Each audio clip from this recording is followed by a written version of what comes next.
Wow, একই খেলা দেখায় তৌহিদ হৃদয় ও লিটন কুমার দাস। তাদের দুজনের ব্যাটিং তাণ্ডবে সাকিব আল হাসানের রংপুর রাইডার্সকে হারিয়ে ফাইনাল নিশ্চিত করে ফেলেছে কুমিল্লা ভিক্টোরিয়ান্স। দর্শক, আজ বাছা মরার লড়াইয়ের ম্যাচে মাঠে নেমেছে কুমিল্লা ভিক্টোরিয়ান্স বনাম রংপুর রাইডার্স। কেননা যাই জিতবে এই ফাইনালে পৌঁছাবে, তবে হারলেও আরেকটি সুযোগ রয়েছে।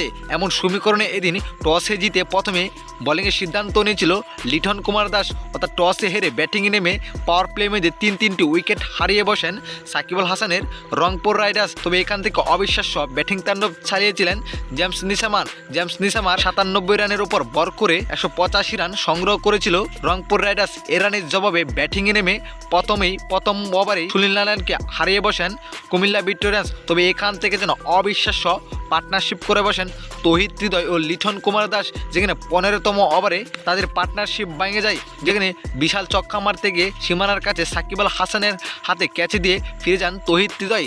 তৌহিদ হৃদয় ফিরে যাওয়ার আগে 43 বলে 64 রান করেছিলেন। তবে এখান থেকে অবিশ্বাস্য ব্যাটিং চালিয়েছিলেন লিটন কুমার দাস, যেখানে লাস্ট 4 ওভারে প্রয়োজন কুমিল্লা ভিক্টোরিয়ান্সের 30 রান। তবে লিটন কুমার দাসের ব্যাটিং জোরে এই রান নিয়ে নেয় কুমিল্লা ভিক্টোরিয়ান্স। শেষ পর্যন্ত রংপুরকে উড়িয়ে ফাইনাল নিশ্চিত করে ফেলে কুমিল্লা ভিক্টোরিয়ান্স।